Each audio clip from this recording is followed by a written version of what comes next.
हूं सचिन निगम और आज की इस वीडियो में मैं करने वाला हूं स्पाइडरमैन नो वे होम के टॉप 10 क्वेश्चंस के आंसर। जी हां, अब मैंने इंस्टाग्राम पे पूछा था आप लोगों से, आपने मुझसे पूछे 2000 क्वेश्चन का आंसर तो मैं नहीं दे सकता, लेकिन टॉप 10 क्वेश्चन जो कि सबके हैं उन सबके आंसर मैं आज आपको इस वीडियो के अंदर देने वाला हूं। टाइम स्टैम्प जो है आपको कमेंट सेक्शन में मिल जाएगा, फर्स्ट कमेंट में और डिस्क्रिप्शन में मिल जाएगा। तो अगर आपका डायरेक्ट क्वेश्चन में इंटरेस्ट है तो वहां पर क्लिक करके आप डायरेक्ट अपना आंसर ले सकते हैं। Now without wasting any more time, let's begin this video.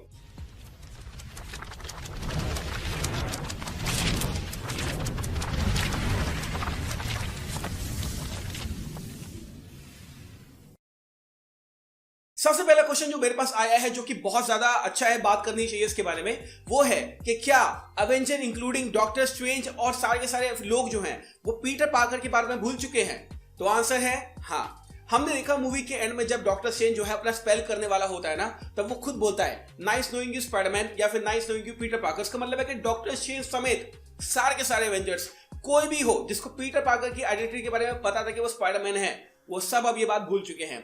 एक कंफ्यूजन लोगों को मैं क्लियर करना चाहता हूं। काफी लोग ये सोच रहे हैं कि पीटर पार्कर को ही भूल गए। पीटर पार्कर को कोई नहीं भूला होगा। अगर पीटर पार्कर वहां पे होगा तो वहां पे होगा, बट पीटर पार्कर स्पाइडरमैन है, ये बात जो है ना वो सब लोग भूल चुके हैं। तो हाँ, अवेंजर हो, डॉक्टर स्ट्रेंज हो, स्कारलेट विच हो, कोई भी हो, सारे के सारे ये बात भूल चुके हैं कि पीटर पार्कर स्पाइडरमैन है। क्वेश्चन नंबर 2 है कि एंड में कौन आ रहा है। हम देखते हैं कि जैसे ही जो रियलिटी है ना फटने लगती है ना, तो डॉक्टर स्ट्रेंज बोलता है कि जितने लोग हैं दूसरी रियलिटी में जानते हैं कि पीटर पार्कर स्पाइडरमैन है, वो आ रहे हैं, मैं उनको रोक नहीं पा रहा हूं। तो ये कौन आ रहा है? तो मैं आपको बता सकता हूं कि ये आ रहे हैं स्पाइडरमैन के नए विलन्स। जी हाँ, आपको पता है कि टॉम हॉलैंड की फ्यूचर के अंदर भी बहुत सारी मूवीज आने वाली हैं, ये बात हम जानते हैं ऑलरेडी। तो ये आ कौन रहे हैं? आप अगर गौर से देखेंगे ना तो आपको दिख जाएगा कि यहाँ पे ना कहीं राइनो का एक फॉर्म देखने को मिलता है और स्कॉर्पियन का एक फॉर्म देखने को मिलता है। तो मेरे हिसाब से ये जो बंदे आ रहे हैं ना, ये सारे के सारे नए विलन्स होने वाले हैं स्पाइडरमैन के लिए। हाँ, इन विलन्स को पता नहीं होगा कि पीटर पार्कर स्पाइडरमैन है, लेकिन वो इस यूनिवर्स में आ गए हैं जिसको डॉक्टर स्ट्रेंज रोक नहीं पाया है। तो या आंसरिंग योर क्वेश्चन, कौन आ रहा है? स्पाइडरमैन के नए विलन। क्वेश्चन नंबर 3 है कि क्या एमजे और नेड पीटर पार्कर से वापस से मिलेंगे? मुझे लगता है मुश्किल है मिलना। मुझे लगता है कि शायद वो नहीं मिलेंगे, क्योंकि मुझे लगता है यहाँ पर ना जेंडिया को और जेकब बैटलॉन को ना टॉम हॉलैंड की फ्रेंचाइजी से शायद उन्होंने हटा दिया है। अब फ्यूचर के अंदर टॉम हॉलैंड की कैरेक्टर का ना कहीं और फोकस किया जाएगा। ऐसा हो सकता है कि हमें रियल मैरी जेन देखने को मिले, हमें ग्वेन स्टेसी देखने को मिले, या फिर फलिशा हार्डी देखने को मिले जो कि ब्लैक कैट है। तो नए लव इंटरेस्ट के ऊपर भी बात की जा सकती है। तो मुझे लगता है कि नेड और एमजे शायद नहीं मिलेंगे।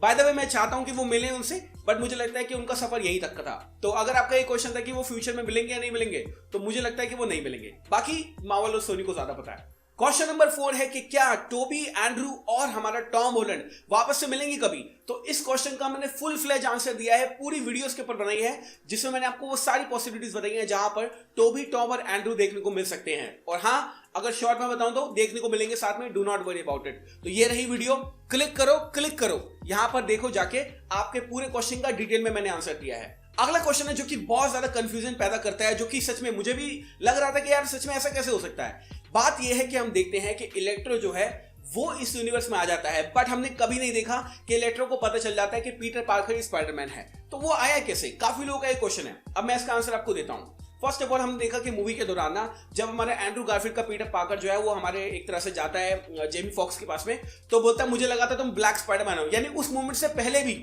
उसको ये बात पता नहीं थी कि पीटर पार्कर स्पाइडरमैन है। तो ऐसा कैसे हो सकता है? इसका जवाब है द अमेजिंग स्पाइडरमैन 2। अब आपको पता है कि मूवी के एंड में ना जो हमारा हैरी का जो कैरेक्टर है, हैरी ऑसबॉर्न का कैरेक्टर है, और इलेक्ट्रो जो है ना वो साथ में जुड़ के काम करते हैं। तो ऐसा हो सकता है कि बिहाइंड द सीन्स, जो किसी ने हमें दिखाया नहीं गया है, बिहाइंड द सीन हैरी ने बता दिया हो कि पीटर पार्कर स्पाइडरमैन है हमारे इलेक्ट्रो को, और इसलिए नो वे होम के अंदर वो यहां पर आ गया हो। मैं अगेन बोलूंगा कि हमें बिहाइंड द सीन के बारे में बात इसलिए नहीं करनी चाहिए क्योंकि इसके बारे में कोई प्रूफ नहीं है हमारे पास। या तो ये एक प्लॉट होल है जिसके बारे में उन्होंने सोचा नहीं, उन्होंने गलती कर दी, या फिर बिहाइंड द सीन जो हैरी का कैरेक्टर था ना, उसने हमारे इलेक्ट्रो को बता दिया था कि पीटर पार्कर स्पाइडरमैन है। तो हाँ, ये इसका आंसर हो सकता है। अगला क्वेश्चन है कि सारे के सारे विलन्स का क्या हुआ? हम देखते हैं कि डॉक्टर स्ट्रेंज के स्पेल के बाद में जो सारे के सारे विलन्स थे ना, वो वापस अपनी यूनिवर्स में चले गए। तो क्या वो मर गए? क्या वो जिंदा हैं? क्या कोई नेक्सस पॉइंट क्रिएट नहीं हुआ? और आंसर इज नो। पहली बात, वो मर चुके हैं। क्यों? क्योंकि उनके खुद के यूनिवर्स के अंदर वो मरने वाले थे। दूसरी बात, जब डॉक्टर स्ट्रेंज ने उनको वापस भेजा है ना, तो उनको करंट टाइमलाइन के अंदर नहीं भेजा है, उनको उसी मूवमेंट में भेजा है जहां वो मरे थे। तो उनकी लाइन वहां से खत्म हो जाती है। तो अगर आप ये सोच रहे हैं कि कोई नेक्सस पॉइंट तो नहीं बन जाएगा, ऐसा नहीं है। पहला कि वो उसी जगह पे जाएंगे जहां पर उनकी मौत होने ही वाली थी, मतलब मरने ही वाले थे। तो वो मर ही जाएंगे ऑब्वियसली, उनका कुछ नहीं हो सकता। दूसरी चीज, नेक्सस पॉइंट इसलिए नहीं बनेगा, नई टाइमलाइन इसलिए नहीं बनेगी क्योंकि दूसरे यूनिवर्स की कहानी हमको फ्यूचर के अंदर नहीं दिखाई जाएगी। क्या आपको लगता है कि नॉर्मन ऑसबॉर्न की बात वो दोबारा करने वाले हैं, सैंडमैन की बात वो दोबारा करने वाले हैं? नहीं, तो इससे कोई फर्क ही नहीं पड़ना चाहिए। तो अगर आपका एक क्वेश्चन था कि विलन्स का क्या हुआ, तो वो उसी जगह पे पहुंच गए जहां वो मरे थे। तो हाँ, they are all dead now. अगला सवाल जो कि बहुत ज्यादा बड़ा है वो ये है कि जब डॉक्टर स्ट्रेंज जो है वो पीटर पार्कर की एस्ट्रल फॉर्म को उसकी बॉडी में से बाहर निकालता है, तो पीटर पार्कर का हाथ मूव कैसे कर रहा होता है। ये सीन ना बहुत ज्यादा फनी था। मैंने घर पे आके इसके बारे में सोचा, और जब मैंने इस सीन को दोबारा देखा, मतलब मैं दोबारा मूवी देखने गया था, जब मैंने दोबारा देखा तब मैंने इसके सीन को, मुझे लगता है कि वो मूव कर रहा था अपना हैंड, खुद नहीं मूव कर रहा था, वो मूव कर रहा था स्पाइडी सेंस। जी हाँ, उसका पीटर टिंगर यानी स्पाइडी सेंस। अब जैसे ही जो डॉक्टर स्ट्रेंज ना उसकी बॉडी से एस्ट्रल फॉर्म को बाहर निकालता ना, आप गौर से इतना पीटर पार्कर को जो उसकी एस्ट्रल फॉर्म होती है ना, उसके आसपास ऐसे वेव्स सी जारी होती है। इसका मतलब है उस वक्त उसका जो स्पाइडी सेंस है ना वो एक्टिव होता है, और इसलिए ही जब डॉक्टर स्ट्रेंज से लेने की कोशिश करता है ना तो वो मूव नहीं करता। उसकी बॉडी के अंदर वो मसल मेमोरी है, खुद ही मसल मेमोरी है, जैसे मकड़ियों के अंदर होती है। तो हमारे अंदर भी मसल मेमोरी होती है, उसका हाथ खुद ही मूव कर रहा था because of his spidey sense. दूसरा एग्जांपल देता हूं, आपको याद होगा इन्फिनिटी वॉर के अंदर जब थैनोस ने स्नैप की थी तब सारे के सारे बंदे जो है वो मर गए थे, लेकिन पीटर पार्कर एंड तक बचा हुआ था। वो बिल्कुल एंड में गया था। क्यों? क्योंकि इसका जो स्पाइडी सेंस था, उसकी बॉडी थी ना, वो थैनोस की स्नैप से फाइट कर रही थी कि कौन जीतेगा, लेकिन एंड में वो भी चला गया। लेकिन एंड तक उसने रोकने की कोशिश जरूर की थी। तो हाँ, डॉक्टर स्ट्रेंज की जब एस्ट्रल फॉर्म उसने निकाल दी थी तो मूव कैसे कर रहा था? इसका आंसर है स्पाइडी सेंस। अगला क्वेश्चन है कि वेनम को कैसे पता था कि पीटर पार्कर स्पाइडरमैन है, क्योंकि जब वो इस यूनिवर्स में आया उसने तो तब देखा कि भाई पीटर पार्कर जो है वो जे जोना जेमिसन बता रहा है कि ये स्पाइडरमैन है, तो वो आया कैसे? आंसर है वेनम। वेनम जो है ना एक ऐसा सिम्बियोट है, और कभी भी सोनी की मूवीज में हमें नहीं बताया गया है कि वेनम जो है वो कहां से कनेक्शन रखता है अपना।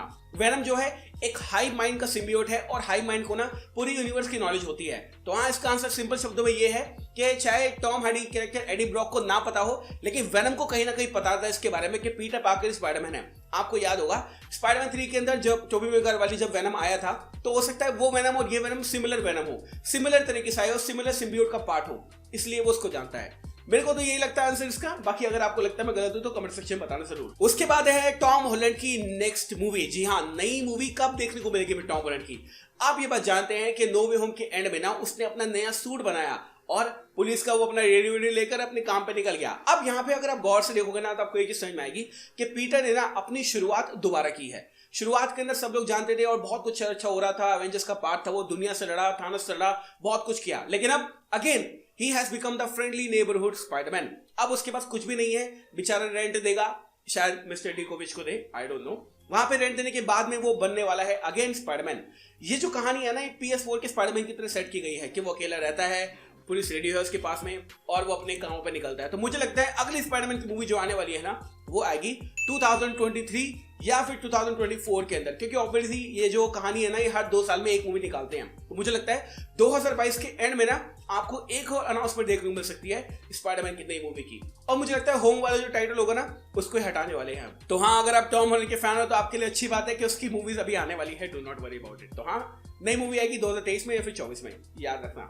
अगला क्वेश्चन है कि डेयरडेविल का फ्यूचर क्या है। हमने देखा कि चार्ली कॉक्स यानी कि मैट मर्डॉक का एक बहुत ही छोटा रोल था, मतलब इतना छोटा रोल था, मैं कह रहा यार और रोल कहां गया, लेकिन छोटा सा रोल था। अब डेयरडेविल हमें कब देखने को मिलेगा? तो डेयरडेविल आपको देखने को मिलेगा शी हल्क की सीरीज के अंदर। जी हाँ, शी हल्क की सीरीज के अंदर। और ये मत मानना कि छोटा सा रोल है, छोटा रोल नहीं है हमारे मैट मर्डॉक का। शी हल्क की सीरीज के अंदर उसका बहुत ही बड़ा रोल होने वाला है। शी हल्क के बाद एको में वो देखने को मिलेगा और एको के बाद उसका खुद का शो भी आने वाला है। तो चार्ली कॉक्स के जितने फैन हैं जो कि सोचे थे मैट मर्डॉक कहां है, मैट मर्डॉक यहां है। अगला क्वेश्चन जो है वो ये है कि जब जेमी फॉक्स जो है वो बात कर रहा होता है एंड्रू गारफील्ड के स्पाइडरमैन से, तब वो बोलता है कि एक यूनिवर्स ऐसा भी होगा जहां पे ब्लैक स्पाइडरमैन है। इसका मतलब समझ रहे हो? इसका मतलब है माइल्स मोरालेस की यहाँ पे बात हो रही है। ये एक माइल्स मोरालेस के लिए रेफरेंस है।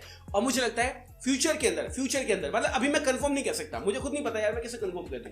मुझे लगता है फ्यूचर के अंदर एंड्रू गारफील्ड के यूनिवर्स के अंदर वो माइल्स मोरालेस को इंट्रोड्यूस कर सकते हैं, अदरवाइज वो ये लाइन ना यहाँ पे ड्रॉप नहीं करते, मुझे ऐसा लगता है।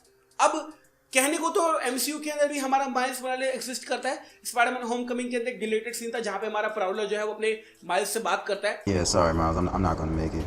Yeah, I'm just stuck. तो हाँ, माइल्स मोरालेस तो एमसीयू में भी है, अभी तक हमने देखा नहीं है, लेकिन मेरे हिसाब से फ्यूचर के लिए माइल्स मोरालेस को ना वो एंड्रयू गारफील्ड के बल में सेटअप कर सकते हैं। तो हाँ, माइल्स मोरालेस आएगा, बट किस यूनिवर्स से आएगा वी हैव नो आइडिया। और ये देखा वो सारे के सारे क्वेश्चन जो कि मेरे पास आए, मुझे लगता है कि इनके आंसर मैंने अब आपको दे दिए हैं। शायद एक क्वेश्चन ज्यादा हो गया है, मजे मजे में आपने ध्यान ही नहीं दिया। वैसे एक बात बताऊं, मुझे बहुत अच्छी लगी मूवी देखने के बाद। मैंने जब एमजे जो है वो पीटर पार्कर को कॉफी सर्व कर रही होती है ना, उस पर पता क्या लिखा होता है? उस पर लिखा होता है we are happy to serve you. ये एक्चुअली में सोनी और मार्वल ने फैंस से कहा है कि आपके लिए हमने पूरी मूवी बनाई है एंड वी आर हैप्पी कि हमने आपको सर्व किया है, जो कि मुझे लगता है बहुत ही उम्दा मूव था मार्वल और सोनी की तरफ से। मुझे बहुत अच्छा लगा, मतलब फीलिंग आई कि हाँ यार, स्टूडियो जो है ना हमारी सुनता है। तो यस, इसी वीडियो से हम खत्म करते हैं नो वे होम की जर्नी। जितने भी लोग हैं जिन्होंने मेरा साथ दिया, वीडियोस देखी, लाइक किया, सब्सक्राइब किया, शेयर किया, थैंक यू सो मच। बस यही कहना था and I am also happy to serve you. अब शायद नो वे होम के बारे में हम बात नहीं करेंगे फ्यूचर में, अगर मुझे लगता है कि बात करनी पड़ेगी तो करेंगे, बट आज वो एंड है। आज के बाद हम नो वे होम के बारे में बात नहीं करेंगे। आई एम इमोशनल, इतना भी नहीं। हाँ, अगर कोई क्वेश्चन आता है मेरे पास तो मैं नो वे होम के ऊपर एक और वीडियो जरूर बनाऊंगा। Thank you so much for watching this video. मैं हूं सचिन, मिलूंगा आपसे अगली वीडियो के अंदर। Bye guys, take care, love you all and have a great amazing day.